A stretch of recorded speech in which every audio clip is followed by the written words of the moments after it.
요한복음 5장 1절로 9절 제가 읽어드리도록 하겠습니다. 그 뒤에 유대 사람의 명절이 되어서 예수께서 예루살렘으로 올라가셨다. 예루살렘에 있는 양의 문 곁에 히브리 말로 베드자다라는 못이 있는데 거기에는 주랑이 5 있었다. 이 주랑 안에는 많은 환자들 곧 눈먼 사람들과 다리 저는 사람들과 중풍병자들이 누워 있었다. 그들은 물이 움직이기를 기다리고 있었다. 주님의 천사가 때때로 못에 내려와 물을 휘저어 놓는데 물이 움직인 뒤에 맨 먼저 들어가는 사람은 무슨 병에 걸렸든지 나았기 때문이다. 거기에는 38회가 된 병자 한 사람이 있었다. 예수께서 누워있는 그 사람을 보시고 또 이미 오랜 세월을 그렇게 보내고 있는 것을 아시고는 물으셨다. 낫고 싶으냐? 그 병자가 대답하였다. 주님, 물이 움직일 때에 나를 들어서 못에다가 넣어주는 사람이 없습니다. 내가 가는 동안에 남들이 나보다 먼저 못에 들어갑니다.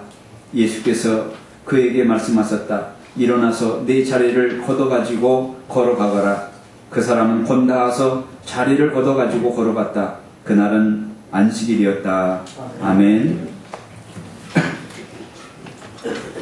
이제 바람과 함께 또 봄비와 함께 꽃잎이 많이 떨어지는 모습들을 우리는 여러 가지로 지켜보았습니다. 가을이 아니 봄이 가고 있다라는 겁니다. 왔는가 했더니 벌써 가네요. 여러분 봄이 다 가기 전에 봄을 마음껏 누리시는 그러한 이 한 주간 될 수 있기를 주님 이름으로 축원합니다. 저는 꽃 구경을 가본 기억이 별로 없습니다. 갈 수 있는 시간적 여유도 없고 마음의 여유도 없습니다. 이번 주간에 한번 좀 가봤으면 좋겠지만 그렇게 시간이 될지 모르겠네. 여러분 우리 나이 드신 분들 내일 경로관광 가는데 기회를 놓치지 마십시오. 평촌 평산교회 원로 목사님이 종화성 목사님이라는 분이 계시는데 한국에 그렇게 가고 싶어가지고 잠깐 왔는데 온 그 다음날 돌아가셨어요. 그래가지고 제가 그 얘기를 듣고 참 그분 행복한 분이다. 미국에 사셨는데 그렇게 당신의 죽음을 이렇게 직감이라도 한 것처럼 그렇게 하고 더 많은 사람들의 환송을 받으면서 가시는구나 그런 생각을 했습니다. 우리의 날들이 언제인지 모릅니다. 그 끝날. 그래서 우리에게 주어진 날들을 마음껏 사랑하고 누리며 또 섬기고 사람 도리하면서 살아가는 것이 지혜가 아닌가 그런 생각을 합니다. 오늘 말씀은 예수님께서 명절이 되었을 때에 예루살렘에 올라가셔서 베드자다, 옛날 성경은 베데스다라는 연못가에서 있었던 한 기적적인 사건, 오늘 요한복음의 3번째로 기록되어진 기적에 대한 말씀입니다. 오늘 성경에 보면 예수님께서 명절에 예루살렘에 올라가셨다라고 말씀합니다. 이스라엘 백성들은요 명절이 되면 한결같이 어디로 갑니까? 예루살렘을 향해서 올라갑니다. 더 정확하게 말하면 예루살렘 성전을 향해서 올라갑니다. 우리들은 명절이 되면 어디로 갑니까? 내려갑니다. 부모, 형제들, 친척들이 있는 본가로 내려갑니다. 내려가서 뭐합니까? 우리들은 부모와 형제와 친척들이 서로 정말로 친밀한 관계를 돈독하게 다지는 그런 시간으로 활용합니다. 그러나 이스라엘 백성들은 그렇지 않습니다. 그들은 사람들을 향해서 부모, 형제와 친척들이 있는 곳을 향해서 내려가는 것이 아니라 명절이 되면 그들은 예루살렘, 더 정확하게 성전을 향해서 올라갑니다. 올라가서 그 명절날 그들은 뭐합니까? 그동안 하나님과의 소원했던 관계를 돈독히 하고 하나님과의 관계를 회복하고 하나님과의 관계를 돈독히 하는 그러한 계기로 삼습니다. 여러분 우리는 일주일에 한 번씩 신령한 명절을 맞습니다. 그 일주일에 한 번씩 맞는 성도들의 명절은 어떤 날입니까? 교회 주일날입니다. 우리들은 평일날 우리들은 더불어 사는 것으로 만족하고 우리는 주일날 신령한 명절이 되어지면 우리들은 모든 일들을 내려놓고 정말로 들로산으로 친구와 더불어 술 먹고 뭐 하기 위해서 내려가는 삶이 아니라 우리는 성전으로 하나님의 예배당으로 우리는 올라오는 인생을 살아야 합니다. 그래서 우리는 일주일에 한 번 우리는 적어도 사람과의 관계를 돈독히 하는 계기보다는 위로 하나님과의 관계를 회복하고 돈독히 하는 그러한 계기로 삼아야 될 줄 믿습니다. 안타까운 사실은 많은 사람들이 적어도 일주일에 한 번은 신령한 명절로 삼고 하나님의 성소를 향해서 올라오는 인생이 아니라, 그래서 하나님과의 관계를 더욱더 돈독히 다지는 계기로 삼는 것이 아니라 평일날 6일이면 족하지 그 하루도 더 부족하다고 주일날마저도 인간을 향해서 관계를 돈독히 하겠다라고 자꾸만 내려가는 그러한 쪽으로 가닥을 잡는다고 한다면 우리 인생을 곧 바닥이 날 수밖에 없고, 그 수평적인 관계마저도 우리는 이제 바닥을 드러낼 수밖에 없다는 사실들을 기억해야 합니다. 오늘 성경의 주님은 또 이스라엘 백성들은 명절이 되면 그들은 내려가는 인생을 살지 않고 하나님의 성전으로 올라와서 소원했던 하나님과의 관계를 다시 회복하고 돈독히 다지는 계기를 삼았다는 것, 우리가 한번 좀 주목해야 될 메시지인 줄 압니다. 오늘 이 말씀은 이런 내용입니다. 이 명절날 예수님께서는 잔치집 분위기로 굉장히 정말로 아주 그 문전성시를 이루는 그 시간에 홀로 어디로 갑니까? 베데스다라는 연못으로 갑니다. 거기에는 앞이 안 보이는 소경들과 다리를 저는 사람들, 그리고 혈기가 마르는, 그래서 스스로 정말로 사회의 건강한 구성원으로서의 역할들을 감당하지 못하는 그런 사람들로 가득 차 있었습니다. 그런데 그 중에 가장 눈에 띄는 사람은 38년 된 병자였습니다. 그때 당시에 평균 수명이 40세쯤 되었다고 합니다. 아마 이 사람은 어려서부터 아마 이런 질병으로 인해서 시름시름 앓다가 이제는 도무지 어떻게 해볼 수 없는 상황이 되어가지고 버려지다시피 이 베데스다라는 연못에 있었던 사람이 아닌가 생각합니다. 예수님은 그에게 다가가셔서 내 자리를 들고 일어나라. 말이 떨어지기가 무섭게 그의 모든 질병들이 떠나가고 그 부자유에서었던 몸들이 정말로 회복되어져서 정말 자리를 벌떡 들고 일어났다라는 겁니다. 그리고 건강한 사회인으로서 적자 인생이 아니라 이제는 흑자 인생으로서의 삶을 살 수 있는 그런 계기가 되었다라는 말씀입니다. 오늘 본문이 우리에게 주는 몇 가지 메시지를 한번 우리는 짚어보는 시간을 갖기를 원합니다. 그 첫째로는 뭐냐면, 오늘 이 베데스다라는 이름이 가지고 있는 이름, 그러나 현장은 그렇지 못한 이름과 전혀 동떨어진 그 현장이 되어진 베데스다 연못을 우리는 생각해 볼 수 있습니다. 이 베드자다라는 이 히브리 말은, 벳이라는 말은 집이라는 뜻입니다. 에스다라는 말은 헤세드라는 긍휼, 사랑, 자비라는 뜻을 가진 그런 의미를 가지고 있습니다. 그래서 에스다라는 말은 자비의 집 또는 은혜의 집 또는 사랑의 집, 긍휼의 집이라는 뜻을 가지고 있습니다. 그러나 오늘 이 베데스다라는 그런 그 이름을 가진 그 연못은 어땠습니까? 그렇지 못했습니다. 그것은 그들 속에 있는 전설 때문에 그렇습니다. 어떤 전설이 내려오고 있었는가 하면은 가끔 어쩌다가 물이 막 휘저어지는 현상들이 있다라는 겁니다. 그들은 그렇게 믿었습니다. 천사가 내려와서 물을 휘젓는 것이다. 근데 누구든지 어떤 질병이 걸렸든지 천사가 내려와서 물을 휘젓는 그 시간에 가장 먼저 뛰어들어가서 천사가 휘저어놓은 그 물로 목욕을 하면 그 물과 더불어서 천사가 정말로 만져주기 때문에 어떤 병이든지 치료를 받는다라는 그러한 전설이 내려오고 있습니다. 오늘 이 부분에 대해서 성경은 가로로 얘기하죠. 가로. 어떤 사본에는 이 가로조차도 없습니다. 이 말은 말 그대로 뭐예요? 전설이라는 거예요. 이 부분에 대해서 어떤 신학자는 이렇게 해석합니다. 물이 움직였다. 그리고 거기에 먼저 들어가서 씻으면 나았다. 아마 이것은 온천이었을 것이다. 온천 중에서도 간헐천. 우리나라에서는 좀처럼 보기 어려운데 일본이나 어떤 뉴질랜드나 어떤 그런 나라에 가면은 그 노천에 분수가요 막 한 30m, 50m씩 막 이렇게 품어 올라가는 간헐천이 있습니다. 그게 물이 움직이는 거죠.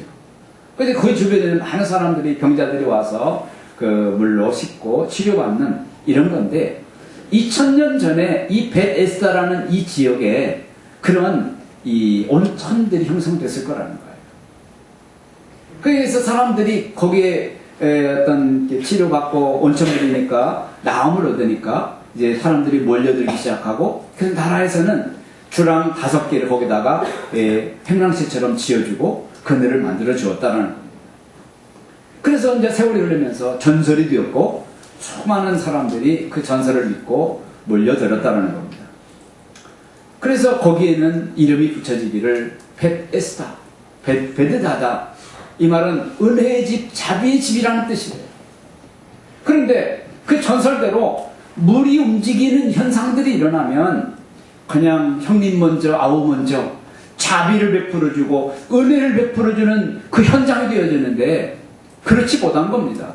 물이 움직이면 서로 먼저 낫겠다라고 그냥 먼저 가는 사람 머리끄댕이라도 낚아치면서 자기가 먼저 들어가는 아비규환 살벌한 현장들이 형성되어지는 거죠. 물이 움직이는 순간은 전혀 그 이름에 걸맞는 자비는 온데간데 없고 은혜는 온데간데 없고 긍휼과 사랑은 온데간데 없는 그런 살벌한 현장이 되어지고 있다는 겁니다. 이게 오늘 그 이름과 역행하는 현장 베데스다의 연못의 그 풍경인 것을 볼 수 있습니다. 오늘 이와 같이 이름에 역행하는 이러한 모습들은 오늘 우리들 주변에서도 쉽게 발견할 수 있습니다. 여러분, 이 2000년 전에도 이름에 역행하는 그러한 무리들이 있었습니다. 그래서 주님으로부터 아주 혹독한 그러한 이 공격을 받았던 그러한 무리들이 있습니다. 그들이 누구냐면 바리새파 그룹입니다. 바리새인들이죠.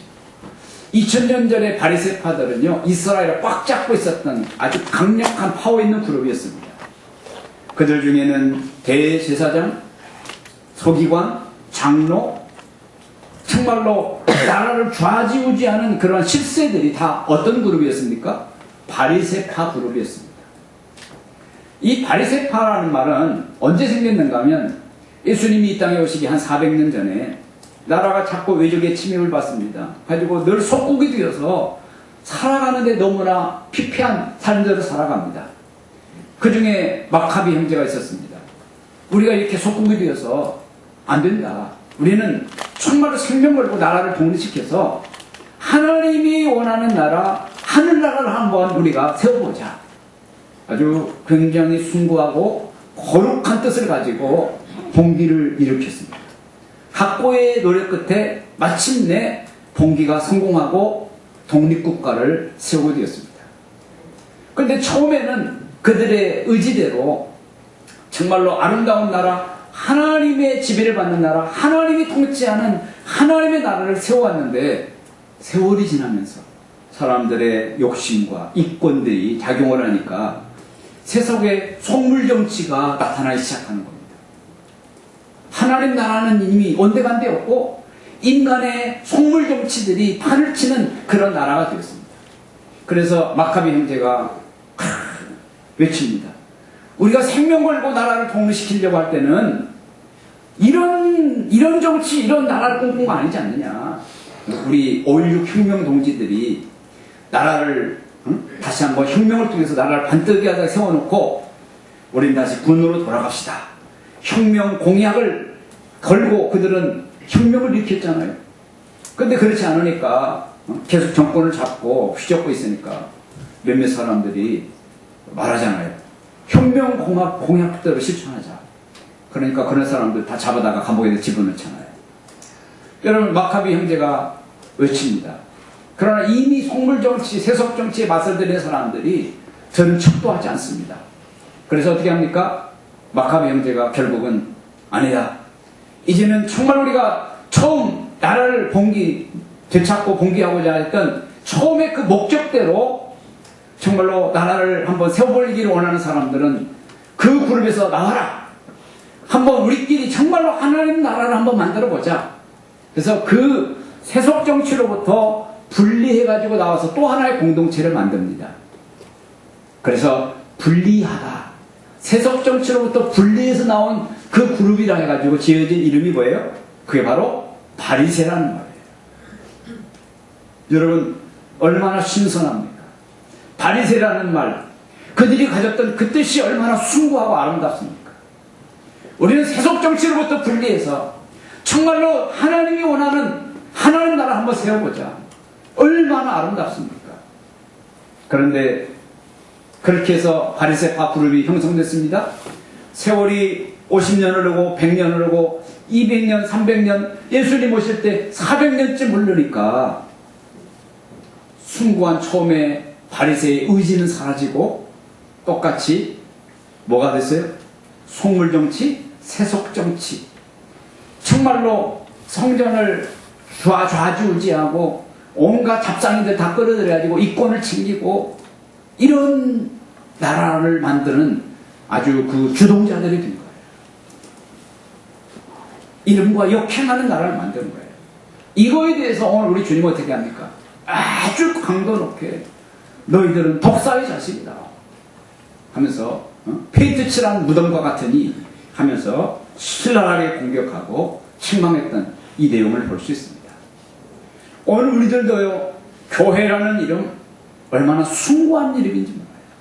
하나님이 이 세상을 구원하기 위해서 남겨놓은 마지막 이름, 그게 교회예요.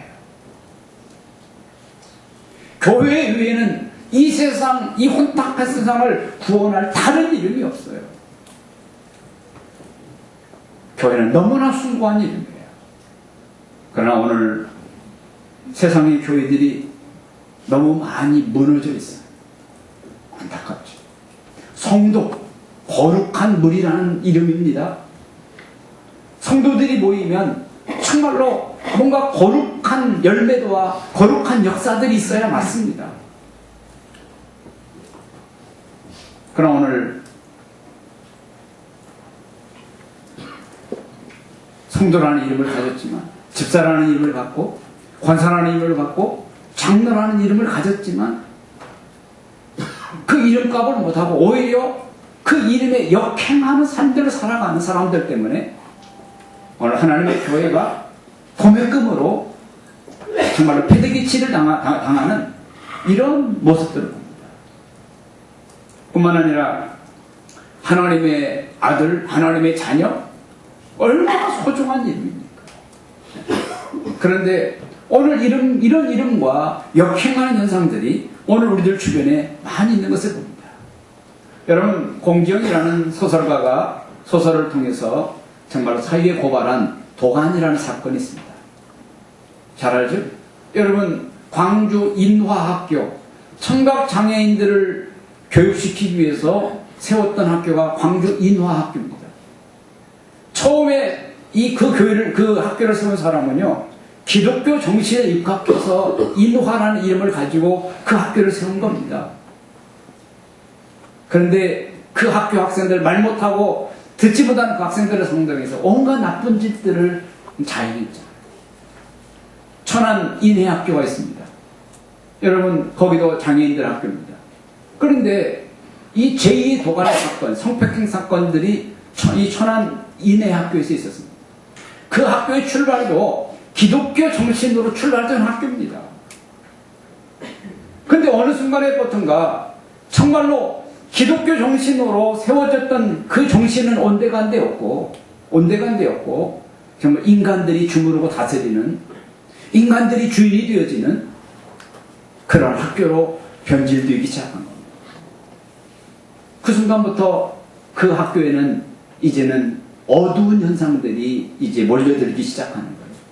나쁜 일들, 부끄러운 일들이 그런 그 학교와 그런 현장들에 몰려들기 시작한 거예요.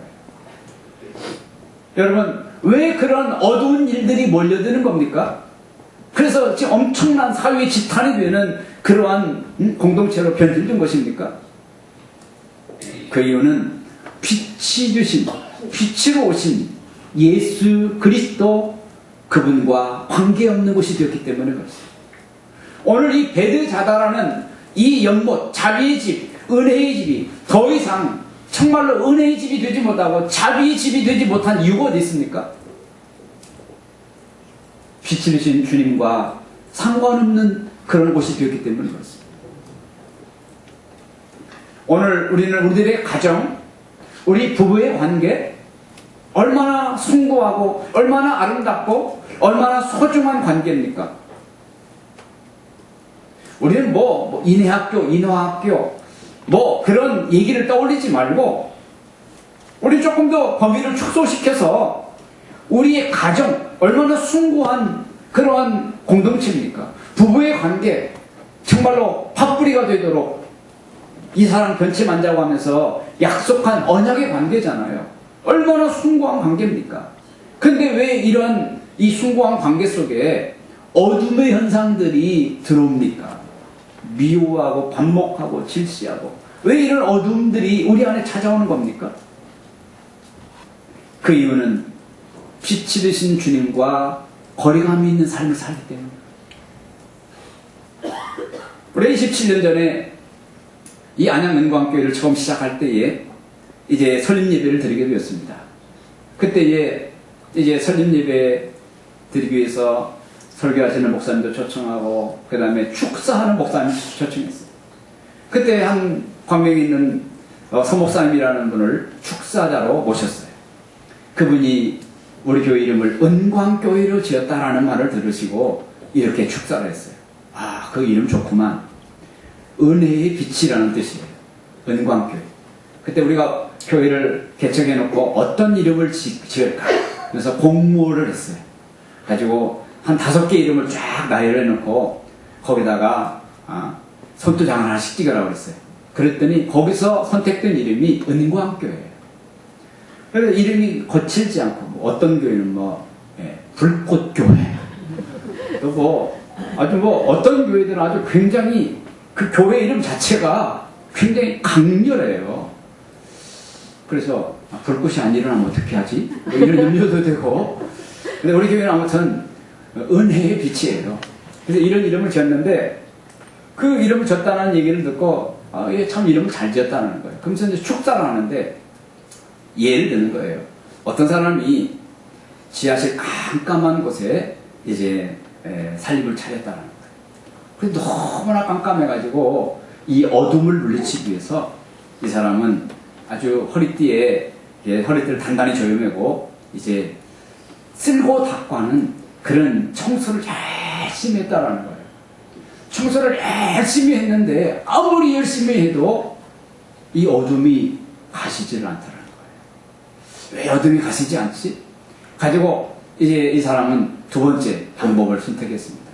기다란 몽둥이를 가지고 고함을 치면서 어둠아 물러가라 하면서 몽둥이를 그 어둠을 향해서 정말로 막 휘둘러 댔다라는 겁니다.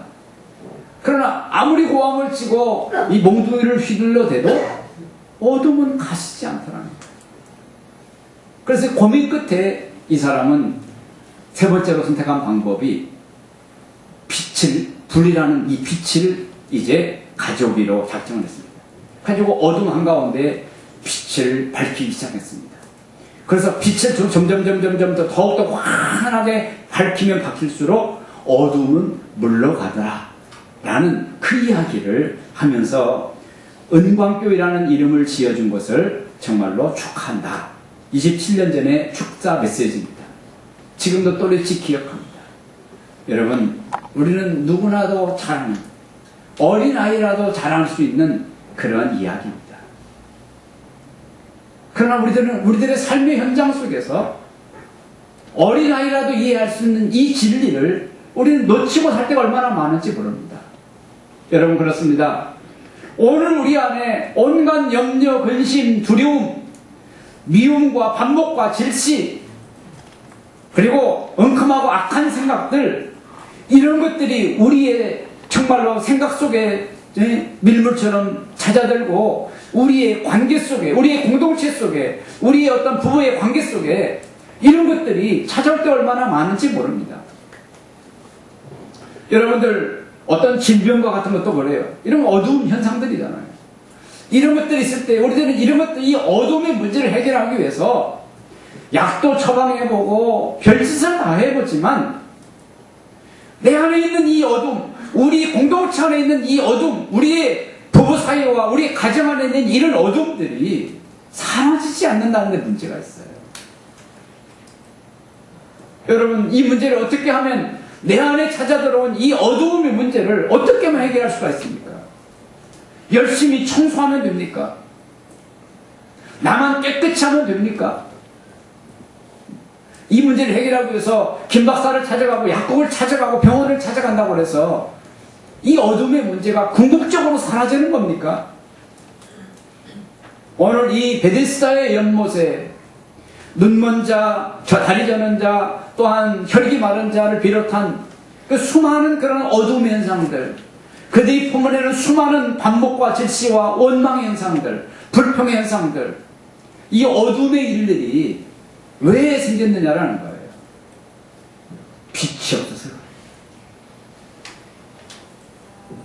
사도 바울은 혈기등등한 사람이었고 원래 사울이라는 이름을 가진 청년이었죠.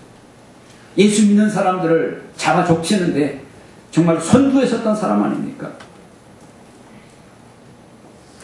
어두운 일에 그는 아주 앞장섰던 그런 사람이에요. 그 일이 영웅적인 일이나 되는 것처럼 앞장을 섰어요. 그런데 오늘 그 인생이 완전히 180도로 뒤집어진 사건이 뭡니까? 사도행전에 보면 예수님이 어떤 모습으로 찾아옵니까? 빛으로 찾아오시잖아요. 눈이 멀 정도로, 육신의 눈이 멀 정도로 엄청난 강한 강렬한 빛으로 주님이 찾아오셔서 그 안에 있는 모든 어두움들을 내어 쫓아내 주신 줄 믿습니다. 그 순간에 그는 말에서 떨어지고 나동갈아지면서 그는 전혀 새로운 사람 사울이 아니라 겸손한 사람 바울로 탈바꿈된 줄 믿습니다. 오늘 우리 안에 어두운 생각들이 밀려들고 오늘 우리 안에 여러 가지 정말 어두운 현상들이 질병을 비롯한 관계 악화 여러 가지 어두운 일들이 우리 안에 밀려들 때에 우리들은 다른 데서 이 문제 해결을 찾지 마시고 내 안에 빛이 없기 때문에 이런 문제들이 찾아든 것은 아닌가 한번 생각해 보십시오. 그리고 우리들은 이 문제의 궁극적인 해결자 되시는 빛 되신 예수 그리스도를 소망해야 합니다. 그분 앞에 다가가야 합니다. 그분의 은혜를 간절히 구해야 합니다. 사울을 바울 되게 하신 그 주님께서 빛 되신 주님이 우리 안에 들어오신다면 우리 안에 어두운 일들은 떠나가게 될 줄 믿습니다. 여기는 할 수만 있으면 더 적극적이고 더 간절하게 그분을 향해서 다가가시기 바랍니다. 그분의 은혜를 사모하시기 바랍니다. 그럴 때 그분으로 인해서 우리 안에 정말로 진정한 우리의 공동체, 우리의 가정에 베데스다, 자비의 집, 긍휼의 집, 은혜의 집, 그러한 그 성도의 이름값을 하는 그런 현상들이 회복될 줄 믿습니다. 시간이 좀 지났지만은 이 말씀을 좀 더 드리고 말씀을 마무리하도록 하겠습니다. 여러분, 그러면 왜 이런 38년 된 병자의 현상들, 이런 현상들, 원망과 불평과 이 어둠의 일들이 왜 생겼을까? 원인이 뭘까요? 우리 성경을 펴신 분들은 14절 한번 보십시오. 14절에 보니까 그 뒤에 이 사람이 치료받은 뒤에 너무나 좋아가지고 그냥 어디론가 그냥 막 펄쩍펄쩍 뛰어가지고 가버렸나 봐요. 그리고 잠시의 시간이 흐른 다음에 그 뒤에 예수께서 성전에서 그 사람을 만났어요. 자기를 새 인생 살게 해줬으니까 얼마나 좋겠어요. 그래가지고 예수님 앞에 딱 와가지고 예수님 감사합니다 라비님 막 인사를 했을 거 아니에요. 예수님이 말씀하는 거예요. 보아라, 내가 말끔히 나왔구나. 다시는 뭐라고요? 죄를 짓지 마라. 이 사람이 지금 이 38년 동안이나 죄에 갇혀서 그 어둠 가운데 살았던 살게 되었을 수밖에 없었던 그 원인 제공이 뭐예요? 죄라는 거예요. 또 하나 우리는 이 사람이 왜 이런 인생을, 질병에 갇힌 인생을 절망적으로 살 수밖에 없었느냐? 성경을 한번 보십시다. 7절을 보십시다. 7절에 보니까 우리 주님이 네가 낫고 싶으냐? 그래 물었더니 이 병자가 대답합니다. 주님, 물이 움직일 때에 나를 들어서 못에다가 넣어주는 사람이 없습니다. 여러분, 여기는 지금 국률의 집이잖아요. 여기는 국률과 자비의 집이니까 어떤 게 맞는가 하면 형님 먼저, 아우 먼저. 이게 맞는 그림이거든요. 그렇잖아요?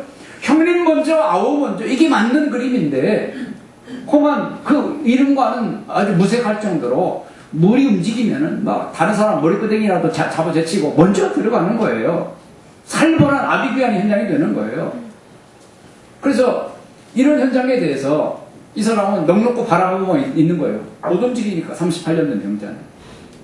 그래서 네가 낫고자 않느냐 그러니까 낫고 싶습니다. 이 말 대신에 하는 말이 아무도 나를 넣어주는 사람이 없습니다. 이 말은 다른 말로 하면은 관계에 실패했다. 관계가 어긋나 있다는 거예요. 이 어긋난 관계로 인해서 원망과 불평과 저주와 이런 현상들이 결국 이 사람은 어디까지 몰고 간 거예요? 스스로는 아무것도 할 수 없는 38년 된 질병의 그 속에 가두어짐을 당하게 된 거예요. 우린 지진이 일어나고 문제가 발생하면 내 의지와 상관이 없이 콘크리트 더미 속에 갇혀버리고 가지고 거기서 스스로는 헤어나올 수 없는 이런 상황들이 처하게 되잖아요. 여러분, 질병이라는 것에 갇혀본 적 있나요? 저는 5년 동안 갇혀본 기억이 있습니다. 완전히 무력해지고 무기력해져가지고 아무런 의욕도 열정도 없고 그냥 천장만 보면서 5년을 살았던 기억이 있습니다. 여러분, 감옥 없는, 창살 없는 감옥이라고 우리는 무언가에게 갇혀서 그렇게 어두운 가운데 살아가는 그런 사람들이 많이 있습니다. 원인이 어디 있습니까? 원인이 오늘 성경에 보니까 첫째로는 죄 문제고 또 하나는 관계의 실패예요. 김성일이라는 유명한 작가가 있습니다. 우리 교회도 그분의 책이 한 10권 이상 있을 거예요.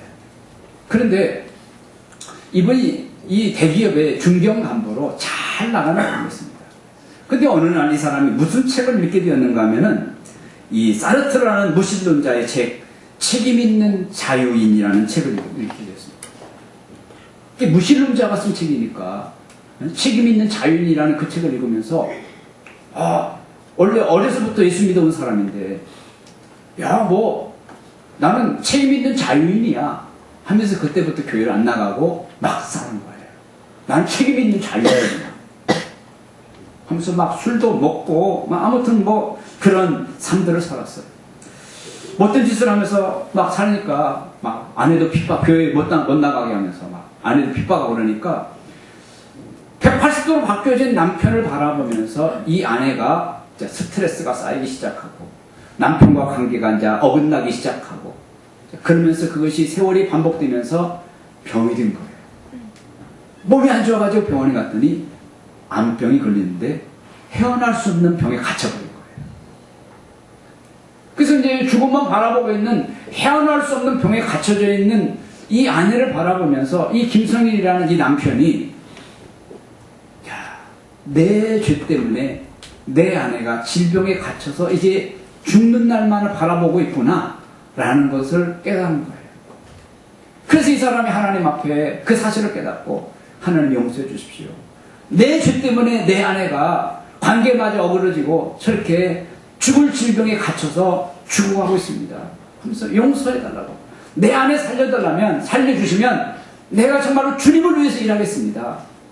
하면서 울부짖은 거예요. 얼만큼 그렇게 했는데 하나님이 기적같이 이 아내를 치료해 준 거예요. 그래가지고 하나님 앞에 소원을 했기 때문에 이 사람이 대기업의 중견 간부를 다 내려놓고 자기가 제일 잘하는 거, 글 쓰는 것을 가지고 하나님께 영광 돌리기로 작정한 거예요. 가지고 기독교의 베스트셀러를 저술하는 유명한 기독교 작가가 되었다는 거예요. 여러분, 그렇습니다. 오늘 우리는 어둠의 것들에게 갇히게 된 이유가 있어요. 우리가 열심히 사업을 하고 남보다 잠 안 자고 더 많이 노력하는데 왜 안 될까? 1, 2개월, 4, 5, 6개월이면 그렇다 쳐도 뭐 5년, 10년 이상 계속 무엇인가 갇혀서 아무리 허둥대고 노력해도 내 안에 있는 어둠들이 사라지지 않는다고 한다면 우리는 한 번쯤 사람과의 관계도 문제지만 궁극적으로 하나님과의 관계 속에서 뭔가 문제가 있어서 그런 것은 아닌가. 우리는 그 차원 속에서 한번 접근해 봐야 돼요. 그래서 하나님과의 관계를 회복하고 빛 대신 그분이 내 안에 깊숙이 들어올 때에 뭔가에 갇혀서 허적거리는 우리들의 인생에 어둠들이 떠나가고 어둠의 빗장들은 정말로 다 이제는 해제되어지고 우리 안에 진정한 자유, 우리 안에 진정한 은혜가 정말로 경험되게 될 줄 믿습니다. 이 은혜를 체험하시는 이 한 주간 되시기를 주님의 이름으로 축원합니다. 기도하겠습니다.